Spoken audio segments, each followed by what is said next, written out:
Good morning. How's everyone this morning? Okay. Welcome to the live in-person and live Zoom worship service of the Unitarian Universalist Church of Riverside. Thank you for joining us here in person, and thank you for joining us remotely by Zoom, where we will continue live streaming and posting these services on our YouTube channel for our virtual attendees. I'm Grace Preuss, a member of the worship committee, and I will be your worship associate today. We welcome you to join us this morning with an open mind and an open heart, and with muted electronic devices, please. We invite you to leave your worries and defenses at the door and trust that what happens in worship is inspiring and powerful. Together we affirm that this day and our being together can make each of us braver, more compassionate, and wiser as we begin a new day and a new week. Although our doors are open, the pandemic is not over. So while we are here, we ask that you please keep your masks on and socially distance. We can speak in normal tones, but singing or chanting creates an increased risk of airborne exposure. So we ask you to please refrain for the time being. We invite those of you in the sanctuary to sit back and enjoy listening to our hymns. For those of you at home, please sing your hearts out. And now I invite you to sit back and take a slow, deep breath as we move into the worship hour.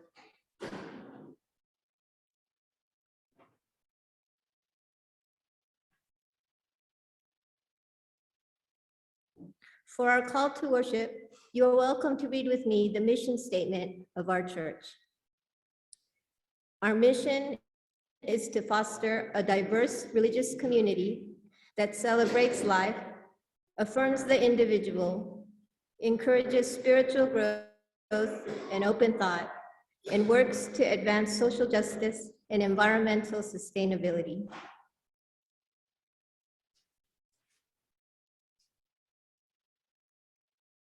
Today, Adam Wedeking will be reading a UUA sermon entitled, "But Are You Happy?" by Scott Alexander. Reverend Alexander is a third-generation Unitarian Universalist, has a Master of Divinity from Starr King School for Ministry, and an undergraduate degree from Lawrence University. He has 48 years of experience in the UU ministry since being ordained at the First Church of Holton, Maine in 1974, where he began his ministry.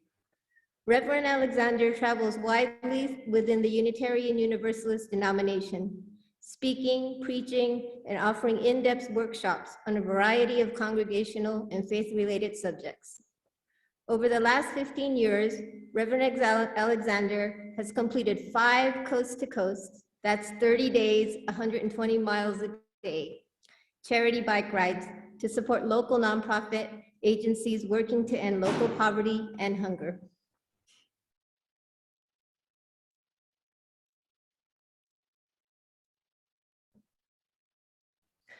Most of us want to be happy, but happiness means different things to different people.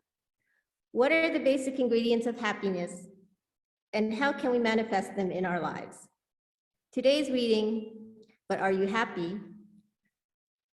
reflects on the pursuit and attainment of happiness. The Occupied Indigenous Peoples Remembrance Candle. We have 2 lightings of sacred flames. The first is the Occupied Indigenous Peoples Remembrance Candle. The second is the lighting of our own chalice, the symbol of our faith. We walk upon the traditional territories of diverse and sovereign peoples, the original people of this land, who continue to cry out for justice and self-determination. This spot we occupy was first a sacred space of several groups of indigenous peoples, including the Cahuilla, the Cupeño, and the Serrano. We, the Universalist Unitarian Church of Riverside, light the sacred flame as the stewards of this sacred and holy place.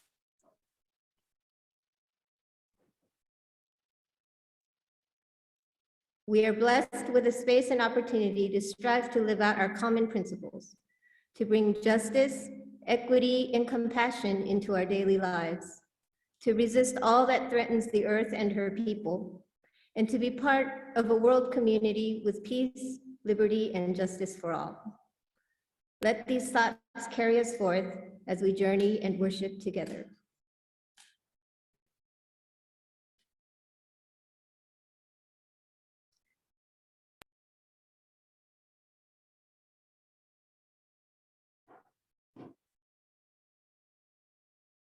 Today's reading of the Chalice lighting is a communion of heart and soul by Bruce Southworth. For the gift of this day and for our community of spiritual nurture and compassion, we give thanks.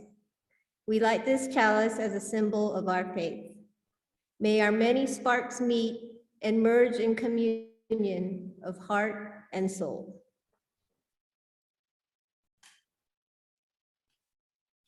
Thank you, Bill.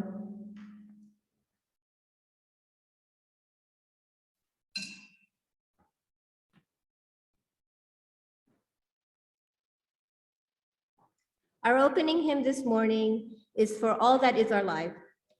For those in the sanctuary, please sit back and enjoy the hymn, but please do not sing along.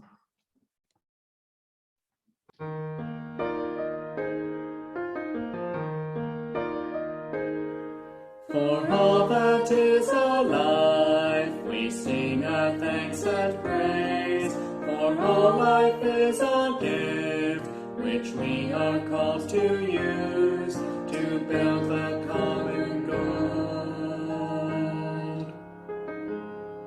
and make our own days glad. For needs which others serve, for services we give, for work and its rewards, for hours of rest and love, we come with praise and thanks. For all that is our life, for sorrow we must bear, for failures, pain and loss, for each new thing we learn, for fearful hours that pass, we come with praise and thanks.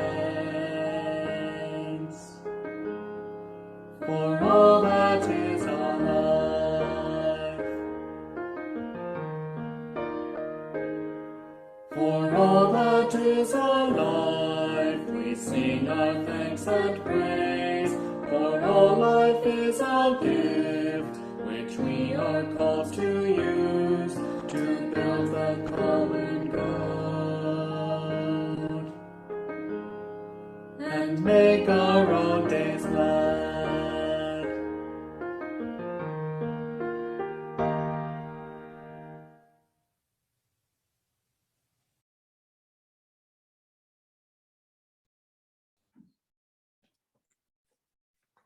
Greeting our guests. We have a tradition here at UUCR to welcome those who are visitors or perhaps returning after some time away.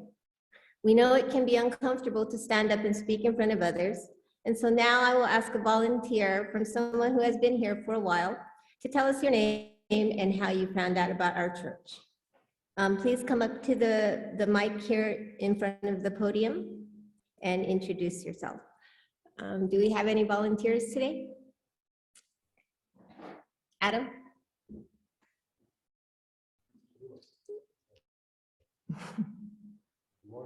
Good morning. Is this on? My name is Adam. I discovered UU is back in 2008 when me and some friends, I was living in Temecula at the time, and me and some friends were protesting Proposition 8 that outlawed gay marriage, and we actually started in Temecula, we started a pretty big rally, a number of pretty big rallies against it, and were joined by at the time there was a fellowship, a UU fellowship in Temecula, and they joined us, and so that was how I first discovered them. And then, I started coming here when I came to Riverside. I knew this place I figured this place was a UU church because it was this old traditional looking church without a cross on top. And I thought, well, that may be a UU church. Anytime I come into Riverside, right off the freeway here, I'd see that church. That may be a UU church. When I moved here, this was the first place I came, and it was. And so I started coming ever since.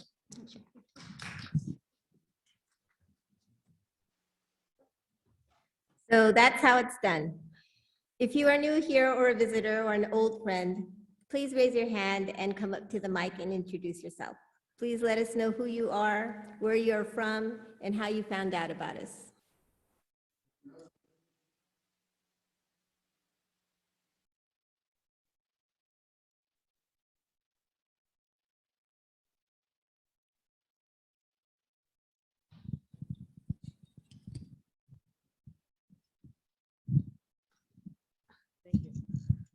Hi, I'm Emily Hernandez. I'm from Redlands. I half the time grew up in Rubidoux, and I've just seen the church and always seen like the pride flag, etc., and always wanted to come by. But now I'm taking this class at the University of this LGBT religion class at the University of Redlands, and so I'm doing a site visit. I was like, finally, a chance. So here we are. And I brought my friend along because I haven't been to church in a couple of years and I was very scared. Oh, because I was raised Catholic. So there you go. Go ahead, Ella. Hi, I'm Ella. I go to the University of Redlands. I'm a friend of Emily's, and I'm just here as most support and see what's up. So thanks. Thank you for coming. It's good to see you. Is there anyone online who would like to introduce themselves? Oh, we have one more. One more person.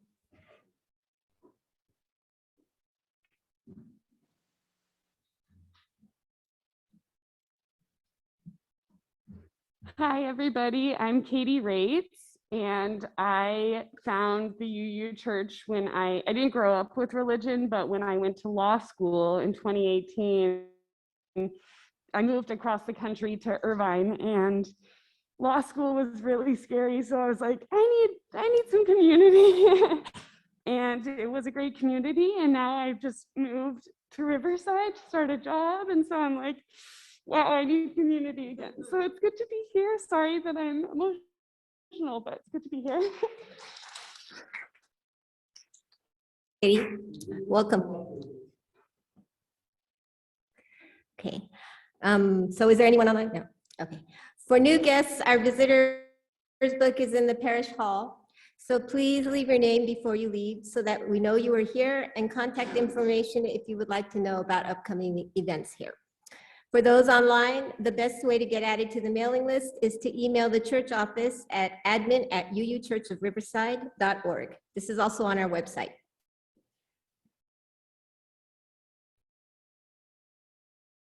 Now there are a few announcements that we would like to share. During the service, we will mention several websites, email addresses, and phone numbers. At the end of the service, we will leave up a slide with all this information, and it is also available on our website.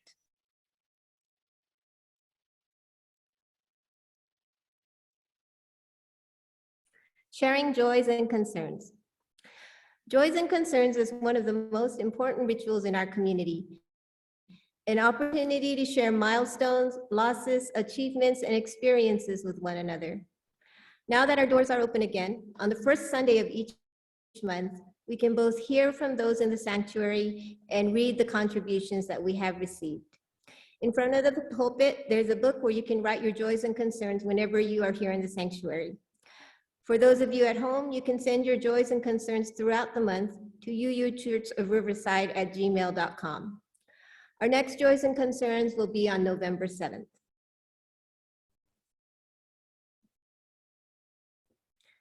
Coming to an email near you. Please send your articles and announcements to Kate or Robert for the next newsletter. The fall yard sale.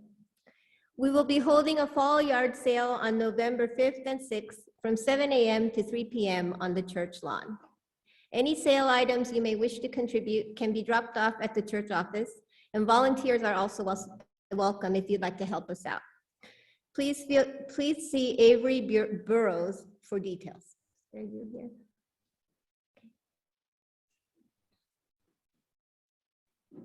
The Social and Environmental Justice Committee meeting will be meeting today in the annex at 12 noon. You can find the Zoom link and more information on the website under Social and Environmental Justice. Our hymn now is Spirit of Life. If you are in the sanctuary, I invite you to sit back, close your eyes, and listen.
Give me 1 second here. I sort of lost my place.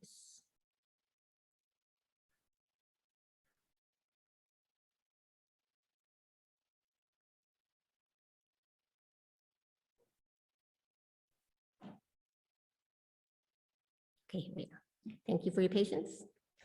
This portion of our service is to support our beloved and historical church. This can be accomplished in several ways. In addition to the weekly collection, you may send your checks to the church address, which is shown here. You may contribute by PayPal using the QR code, which is on the church website and also in the newsletter. Stater Brothers Market gives our church a rebate on Stater grocery cards, which we will have in church each Sunday. You get the full value and the church also receives a percentage. Amazon cards are also available. Please donate as the Spirit moves you by whatever method works best for you. Now we have a few announcements on our events. The silent auction. The silent auction was started last night at our Oktoberfest dinner. And the physical items on the tables that you see out there in the parish hall will be out this week. So take a good look and see if there's anything you'd like to bid on. From next week, there will only be pictures on display. So just wanted to let you know about that. The bake sale. Third Sundays are always sweet because you can purchase baked goods and treats in our parish hall after the service. Most of them are homemade. So feel free to stock up on treats, and all proceeds go to the church fund. So please feel free to treat yourself and support our church. Thank you for your generosity. And to those who give up their time and talent, thank you for your generous care and attention. Will our ushers now please come forward to receive the collection?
Our next hymn is From You I Receive.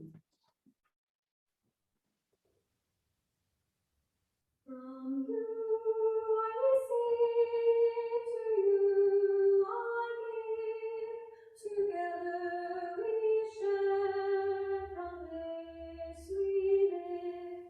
From you I receive, to you I give, together we share, from this we live. From you I receive, to you I give, together we share, and from this we live.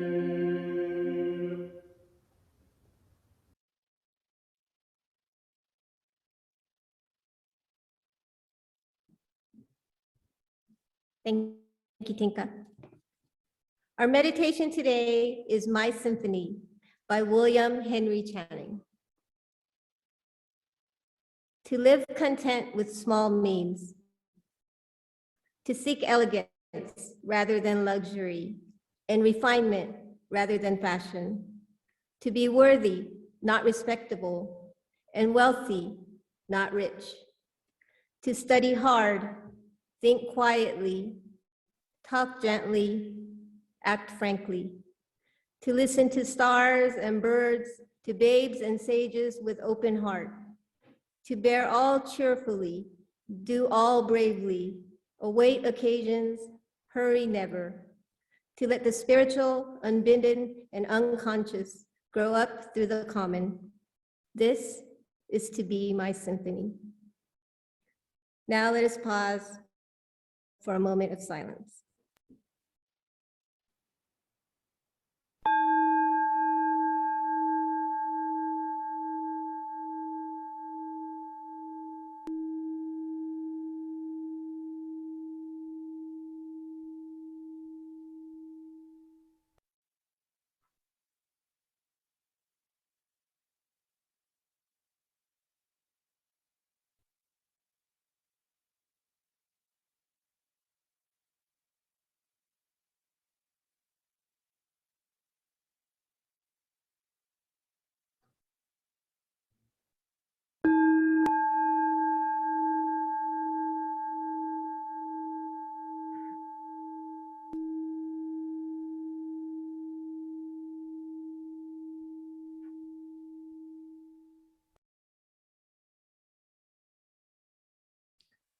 Now I would like to introduce Adam Wedeking reading the sermon, But Are You Happy? by Scott Alexander. Adam?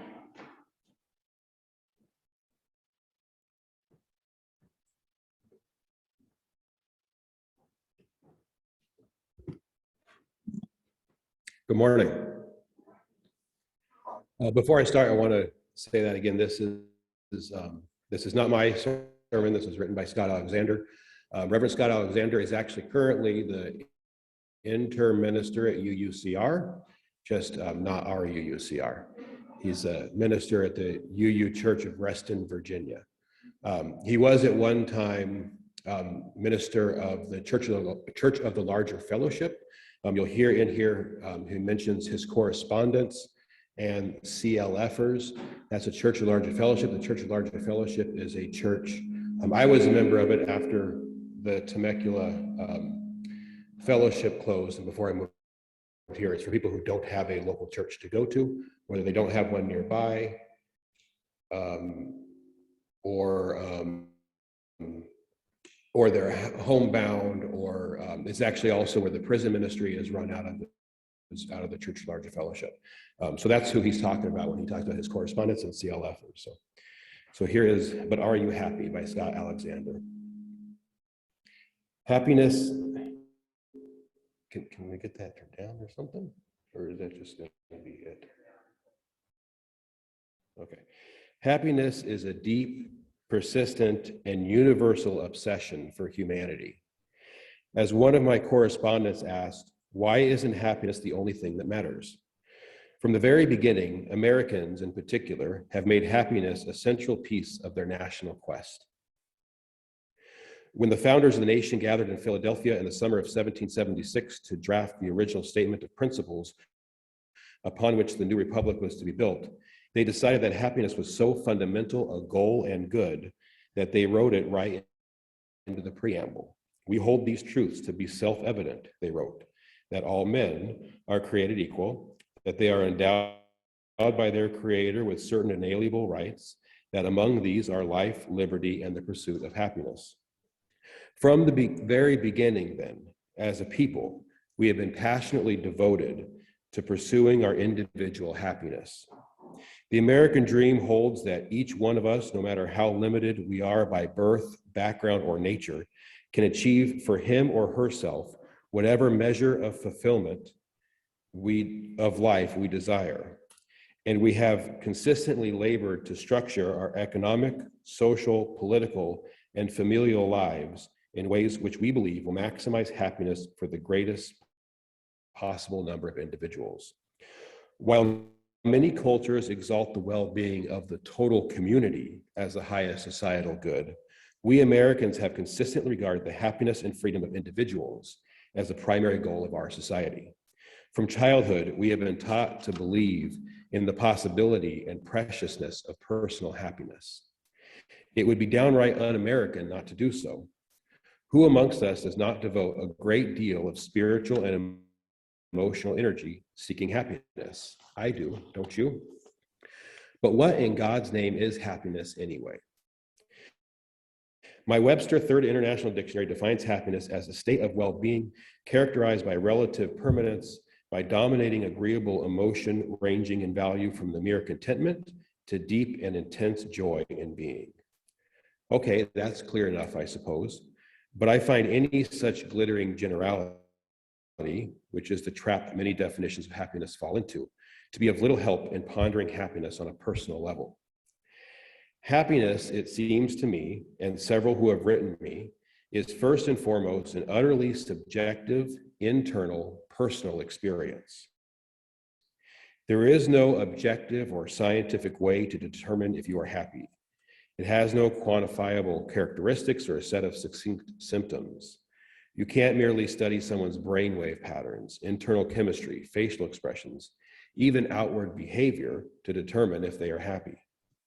Perhaps then, when we define what happiness means to us, we must fall back upon radical subjectivity of Humpty Dumpty when he said to Alice in Wonderland, "When I use a word, it means just what I choose it to mean, neither more nor less." It seems to me that the only accurate definition of happiness is that state of human being and feeling which exists when an individual can honestly say to him or herself or others, hey, I'm happy. Happiness is when we feel we're happy, period. Of another thing I am sure, along with other CLFers who have written me, personal happiness often has little to do with outward life circumstance or one's luck in one's family, career, or health. Recent surveys reveal that the levels of one's income, status, and education, even the all-important status of one's health, have almost nothing to do with how happy people report themselves to be. I had an uncle who was a millionaire many times over. He had every material thing, luxury and status most Americans imagined would make them happy. A 2,000-acre estate on the eastern shore of Maryland, servants, a yacht, and international recognition as one of America's finest yachtsmen, 2 Mercedes in the driveway, trips around the world, and filet mignon whenever he wanted. Yet he was a miserable human being. Surely you yourselves have witnessed similar tragedies of unhappy wealth. I had a friend recently return from an extended trip to India, where she was amazed to find the poor village children living as they do in hovels of absolute squalor and lives of terrible physical deprivation, to be, on the whole, cheerful and happy. She was stunned by their laughter and eagerness as they frolicked, and she will never take her own copious blessings as an American quite so for granted again. The human spirit is so remarkable that it often achieves happiness even under the most horrible of life conditions. In his superb book, Man's Search for Meaning, Holocaust survivor Viktor Frankl describes the profound moments of happiness he found amidst the horrors of Auschwitz. Watching beautiful, hot red winter sunsets etched against the trees, sharing a crust of bread with a fellow prisoner, being filled with joy as he remembered the love he and his wife had for each other. Frankl was able to find joy in life and even in the death camp. Likewise, a survivor of Dachau wrote years later, there are always compensations. The only real prison anyone knows is himself. The Gestapo tried to make life additionally hard to bear for the more intelligent by having them collect the garbage and empty the slop jars. All the professors were assigned to this job, and I was made to join them because I had a PhD. Actually, it became the one happy experience of my imprisonment because of the conversations we had about history, philosophy, systems of politics, and our observations of how the place was affecting the guards, ourselves, and our fellow prisoners. You make your own happiness, this survivor concludes. You make your own happiness. So it appears that whether or not one is successful in achieving the mysterious and often elusive state of human contentment called happiness is seldom dependent upon the pleasantness of their outward circumstances life presents. Happiness is an interior reality of the heart, a psychological or spiritual state that can be quite independent of the external trappings of comfort, luxury, or good health, which might or might not come your way. But none of this tells us how we ourselves might come by personal happiness. Is it something we can chase, enhance, or discover? Is it something we can pursue, as the framers of our Constitution suggest? Pursue? Many CLFers I have heard from over the years are convinced that human happiness cannot be achieved by conscious effort or intentionality. One famous psychoanalyst wrote, "If you work for happiness, it will surely elude you." And my colleague Roy Phillips asserts, happiness is a byproduct. It does us no good to aim toward it directly. Happiness is a cat-like emotion, wrote poet Robert Davies. If you try to coax it, happiness will avoid you. But if you pay no attention to it, it will rub against your legs and spring unbidden into your lap. I am attracted to this notion that we are often wise to take a laid-back, almost Zen approach to happiness. Perhaps it is true that if one is constantly and desperately striving and working and driving to find happiness, it will elude that individual all the more. Perhaps much of the happiness that can be ours will come to us only when we relax, only if we hold life with a certain looseness of grip, allowing happiness to reveal itself to us at its own pace, in its own times and places. Speaking personally for a moment, I know that most often, when I suddenly realize that I'm happy, it is in some effortless everyday moment when I've stopped striving for all my imagined perfection. I'm happiest when I stop laboring at being perfectly happy and fulfilled and wonderful, and just get about the life that has so mysteriously been given to me. Once in life, I discovered that indeed happiness is often a cat-like emotion. It springs into my lap unbidden, almost offhand, careless-like, a startling, unexpected gift, when I stop trying to coax or create it. A lot of the people have affirmed the same experience. Happiness, they said, is not something we engineer. It finds us in simple moments of everyday existence. One CFL member once wrote, "Happiness floods in at the most unexpected times. Small moments of connection with those I love, connection with the earth, the awe of observing a sunrise, the scene of joyous welcome at the airport, the primroses on my kitchen table." Yes, of course, it happens to us when we are wise enough to pause for a moment and drink in the hushed beauty of our world, to turn off that infernal television, get out a good book, and go to new, rich, quiet worlds in the mind. Or when we suddenly realize, snuggling with our partner or lover beneath the comfort of our togetherness, or huddling with a good friend over a hot cup of morning coffee, that we are not alone, that life, by God, is pretty damn fine to us, and that we are happy. So surely much of what makes us happy in life comes to us casually, serendipitously. And when we relax a bit and let life's mundane flow simply bless us with its startling gifts. I am further convinced, and this may shock the dogmatic free willers among us, that some of us are simply predisposed to find more happiness in life than others. It is with no sense of self-aggrandizement that I tell you I believe I was personally given happy genes at birth.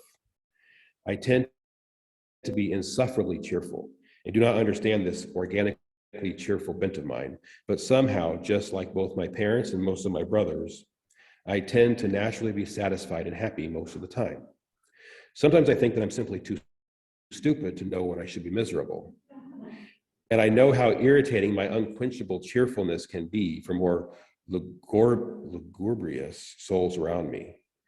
But I can't help it.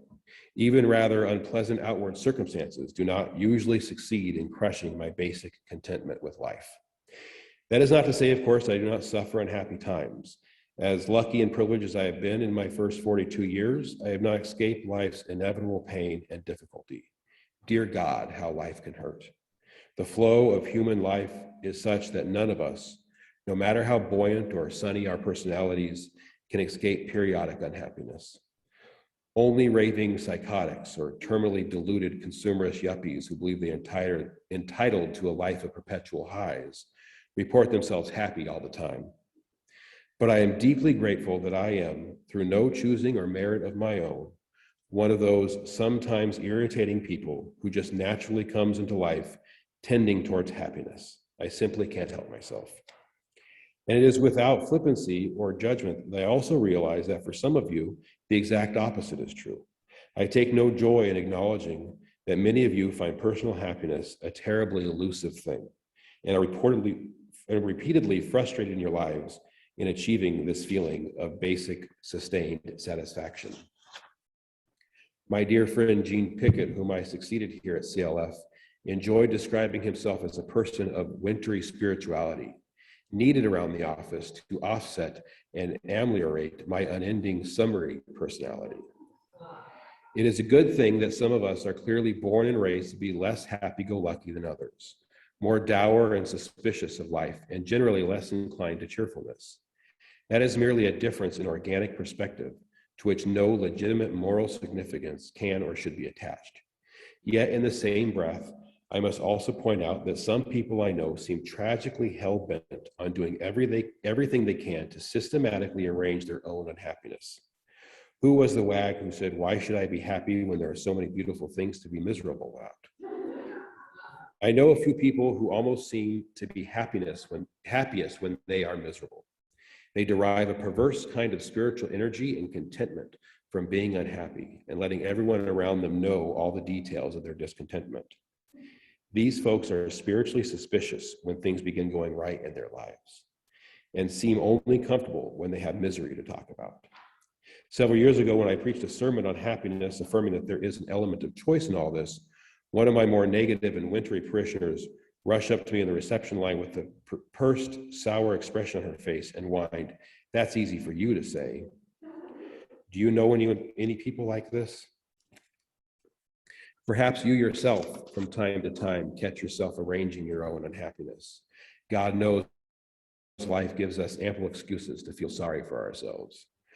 Without being too judgmental about it, I think it important to remind ourselves that happiness is, to a substantial degree, a matter of choice. This has been a point made repeatedly by CLFers, yet sensitive to how very different our spiritual and emotional dispositions are, I would not go as far as Abe Lincoln, who blithely asserted most people are about as happy as they make up their minds to be. Nor, I think, will I be recommending the new self-help book, Happiness is a Choice, which from its reviews seem to foolishly suggest, as a lot of New Age stuff does these days, that if we just have the right attitude and apply the right spiritual or psychological techniques, we can have total control over the way we feel about ourselves and what happens to us in life. I believe that such sweeping assertions trivialize the deep pain which some of us, often through no fault of our own, encounter more frequently than others. Someone who is unhappy because of ill health, for example. Unlike the New Age optimists who believe individuals can be in complete control, I do not believe that any of us totally determines the mix of happiness and misery we will experience in life. Accidents of birth, personality, neurology, life circumstances, and luck, just plain luck, powerfully shape how we feel about our lives. Any suggestion that people who ever find themselves in an unhappy place are choosing is, how can I delicately put this, so much self-help crap, insensitivity to the complexities of human life and personality. But before this assertion is even cool on my lips, I must immediately and passionately go on to affirm that as a Unitarian Universalist, I also teach that each of us nonetheless has a great deal to say about how much happiness we have in life. Clearly, there are certain attitudes or stances of the heart and actions of human beings which we are free to choose and nurture, attitudes that can contribute greatly to one's own measure of happiness. I take it on faith that none of us is fated to a life of interior misery and despair. Happiness is something we can pursue, something we can work at discovering more of, something we can help to bring to fuller flowering in our lives. I refuse to believe that any of us is powerless to make our lives happier and more joyful, regardless of circumstance, personality, or upbringing. But how? How do we go about ensuring a greater measure of personal happiness for ourselves? What kind of decisions can we make to bring more of it to flower in our lives? How can we successfully pursue a more joyous and contented life? Well, let me begin by saying how I am sure we will not find happiness. Because when you're looking for something, it's often as important to know where not to look as it is to know precisely where the sought-after commodity is found. We will not find it in pursuing it the way many Americans seem to think it is pursued. One of the deepest and ugliest tragedies of American thought is the persistent spiritual confusion which is made between the pursuit of happiness and the pursuit of consumptive wealth. Everyone knows ours is a fiercely materialistic, consumption-oriented culture, which has always encouraged individuals to believe that money and the physical pleasures and prerogatives it buys is a sure and steady road to happiness. It is no mistake that when most Americans fantasize about what would make them happier than they already are, their first thoughts tend to be about increased income, bigger homes and cars, and a higher standard of living. The phenomenal success of state lotteries is in large part due, I think, to the systematic American confusion of wealth for happiness. A confusion, I might add, with often tragic consequences. Every now and then, you see a story in the newspaper about somebody who won millions in the lottery, but ends up depressed, even suicidal, when happiness and fulfillment continue to elude them. As with my miserably rich uncle, clearly wealth does not guarantee happiness. Now, please don't get me wrong. I do not want to be too quick to dismiss the potential for contentment, which comes with a certain level of creature comfort and material wealth. While money isn't everything, it sure helps. And I'd be a hypocrite if I didn't acknowledge that I'd probably be very unhappy about living with much less than I'm blessed with now. But nonetheless, many who have written me about their happiness, about the happiness they know, affirmed that chances are one can never achieve a deep and enduring sense of personal happiness by merely chasing after bucks and BMWs. In Philip Slater's classic critique of post-World War II American culture, he suggests that the privatistic pursuit of personal wealth is, when it is unmasked for what it truly does to the individual spirit, little more than the pursuit of loneliness. And Christopher Latch, in his wonderful book entitled The Culture of Narcissism, makes the same point, that our American obsession with pursuing more and more material things crushes us humanly beneath the weight of its own emptiness. The culture of competitive individualism, Latch writes, which is in decadence, has carried the logic of individualism to the extreme of a war of all against all. It has brought the pursuit of happiness to the dead end of narcissistic preoccupation with the self. It is with no sense of pride that I point out that this undeniable American shift towards greed and self-absorbed isolation at this time is most clearly symbolized by my generation. They call us yuppies and suggest that more often than not, we baby boomers who grew up in the comfortable 50s and 60s have become the penultimate privatists, the quintessential consumers, and sophisticatedly selfish, who passionately pursue little more than our own materialistic advancement, with nary a thought to the desperate needs of the wider human community. While yuppie bashing is a bit overdone, sadly, there are many in America today whose selfish materialistic behavior indicates that they honestly believe they can be whole and happy persons by singularly pursuing their own personal advancement and enrichment. And politicians everywhere are increasingly giving lip service to this cruel and tragic illusion. It's okay, Americans who have made it. It's okay, Americans who have made it don't have to pay taxes for the poor. Read my lips. You don't have to care for the hungry, the homeless, the uneducated, the sick, the elderly, the historically oppressed. Read my lips. We're giving enough.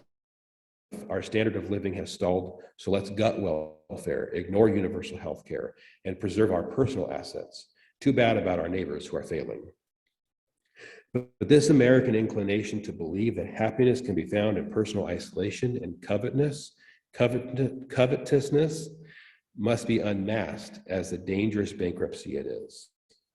For surely we can all see, as have several CLFers written to me, that when we blindly pursue our own wealth and possessions under the misguided illusion that these things will in and of themselves make us happy, all we really succeed in doing is isolating ourselves away from the blessing of life and other persons around us.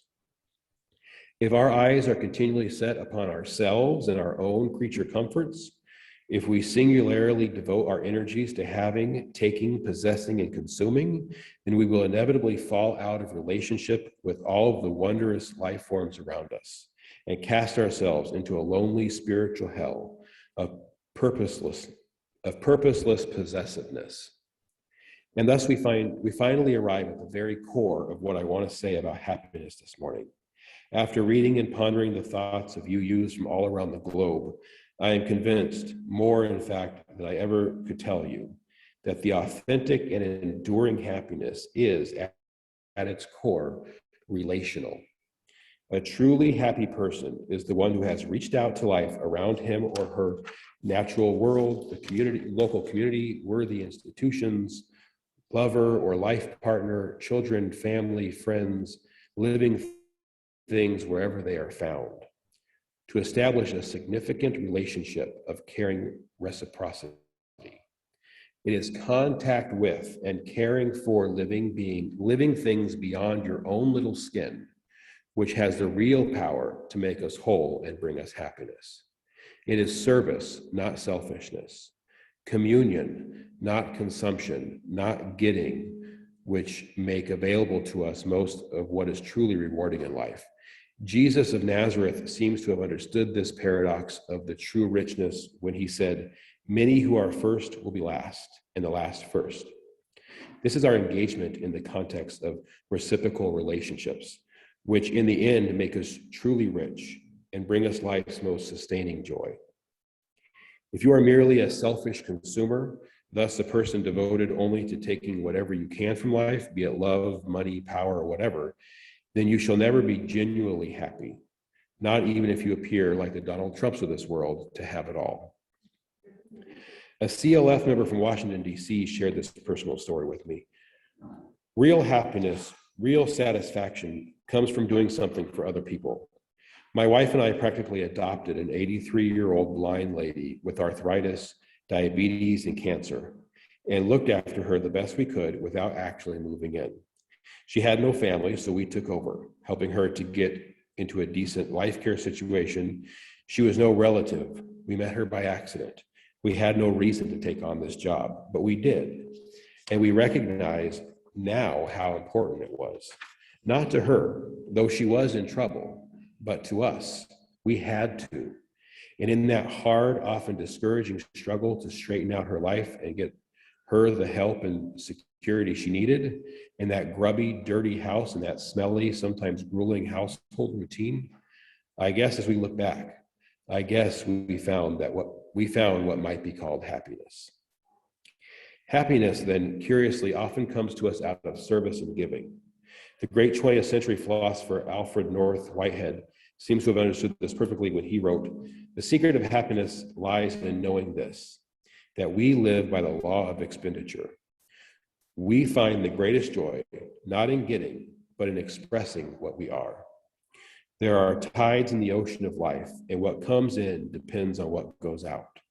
The currents flow inward only where there is an outlet. Nature does not give to those who will not spend her gifts, who will not spend. Her gifts are merely loaned to those who will not use them. Empty your lungs and breathe. Run, climb, work, and laugh. The more you give out, the more you shall receive. Be exhausted, and you shall be fed. Our gladness is not in taking and holding, but in doing, the striving, the building, the living. It is a higher joy to teach than to be taught. It is good to get justice, but better to do it. Fun to have things, but more fun to make them. The happy person," Whitehead concludes, "is the one who lives the life of love." Yes, of course, it is so obvious, yet at times so hard to see. The happy person is the one who lives the life of love, who relates to other life in caring ways, who offers the self and gives all he or she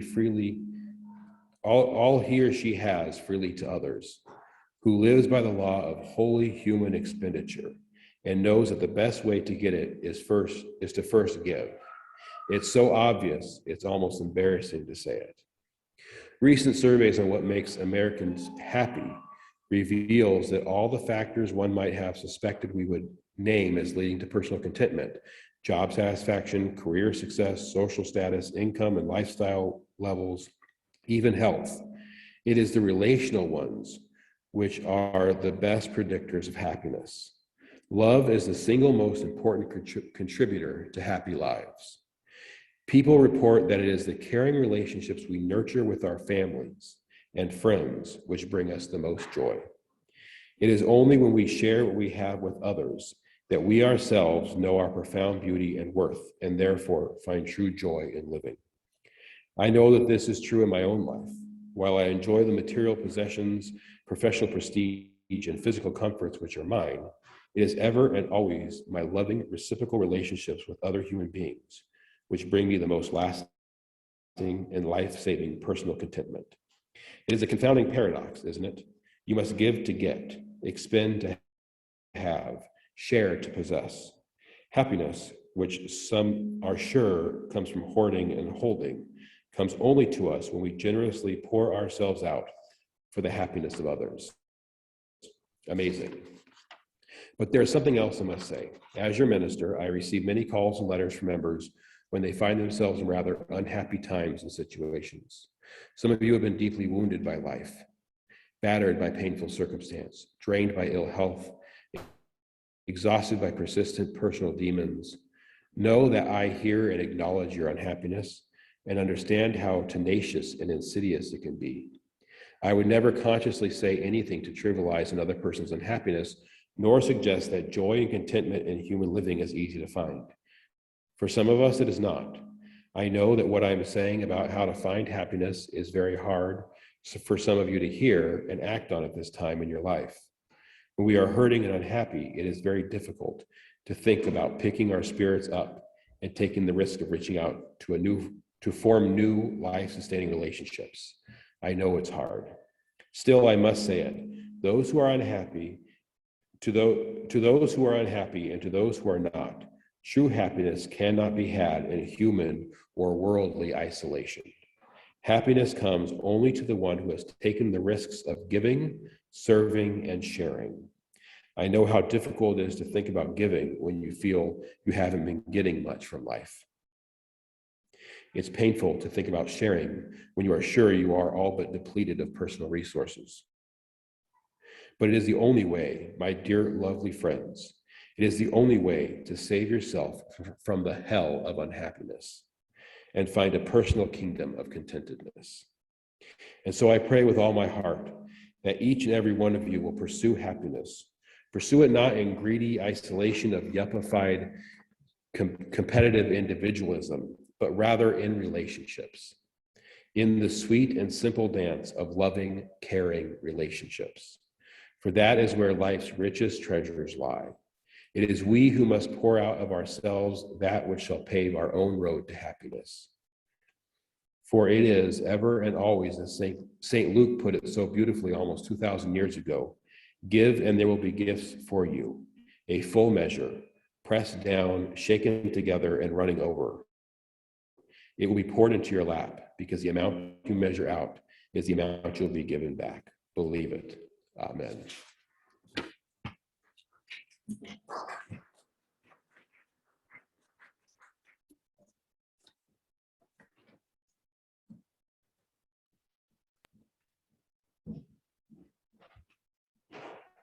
Thank you, Adam and Reverend Scott Alexander, for that reading. Our closing hymn today is "This Is My Song." Those in the sanctuary, please sit back, close your eyes, and listen quietly.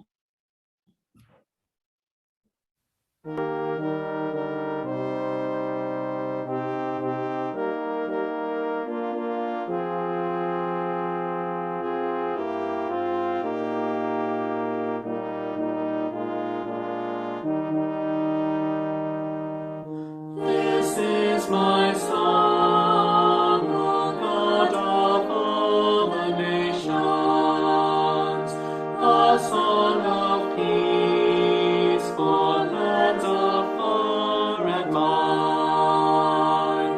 This is my home, the country where my heart is.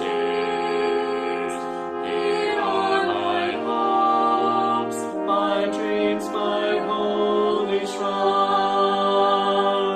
But other hearts in other lands are beating with hopes and dreams as true and high as mine. My country's skies are bluer than the oceans, and sunlight beams on clover leaf and vine. But other lands have sunlight too, and clover, and skies are everywhere as blue as mine. Oh, hear my song, thou God of all the nations, a song of peace for their land and for mine.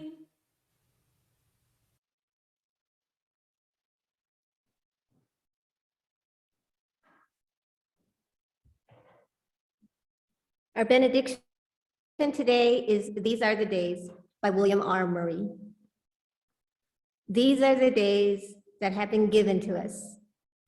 Let us rejoice and be glad in them. These are the days of our lives. Let us live them well in love and in service. These are the days of mystery and wonder. Let us cherish and celebrate them in gratitude together. These are the days that have been given to us. Let us make of them stories worth telling to those who come after us. Namaste, amen, and blessed be.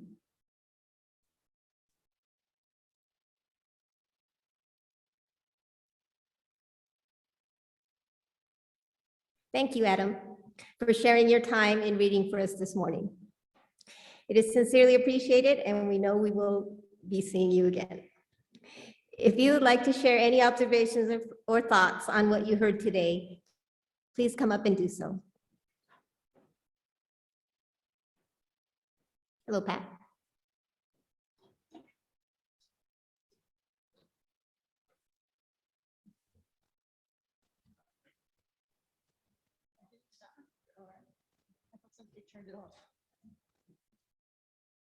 Hello? Is it on? Yeah. Okay. Thank you. I just wanted to say momentary happiness can be achieved with the gratitude practice. When you're feeling gratitude, it's hard to be miserable. It can be done probably, but but you know, and a gratitude practice is just like daily thinking of 3 things that you're grateful for. And they can be that you've got enough to eat, or that, you know, there's great joy or a sunrise or whatever. Anyway, it's a really nice practice, and it does give you momentary happiness on the worst day. Thanks.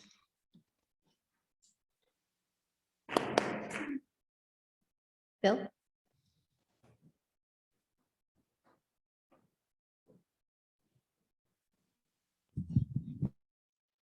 Thank you. I'd like to add that one thing that really helps on happiness is if you can develop a really heightened, powerful sense of the ridiculous. There was one time I had a job working at the convention center, a job that it was like being on the edge of 1,000 parties, but never in the middle of one. But the music from one would rise up, the ideas would bounce in from the other. I remember one time having engineers on one side of the room and a group of religious folks on the other. I remember a time when the water had gone mad in one of our restrooms, so they handed us squeegees and whatnot, and we're sitting there blasting away at it, and I'm just cackling like a fool in the middle of it all, just because of the sheer ridiculousness of, here's the face of us being orderly and in control, here is 1.5 inches of water laughing at us in that restroom, and here's me being paid the same way either way. So it was almost like a choice. It's like I could either sit there and do the whole, oh, I'm being oppressed by having to do something above and beyond the Call of Duty. I'm going, this is exactly the day that I thought I was going to be getting out of this deal. Or this is, you know, I was thinking I needed to get over by a lake or a pool, do a little swimming. So the worst possible moment. So a sense of the ridiculousness of the world, and maybe a sense that the forces that run the universe occasionally go on caffeine binges and have a heightened sense of the wacky. And it sometimes helps out, especially when the world is a little on the grim side. When you've been marching through, you know, the rough stuff, and you just sit there and go, I could just as easily flip this script and laugh at the whole damn thing. It's been a little tough to do that for the last 4 years, but when it happens, it's great. Is there anyone else? Anyone online, maybe?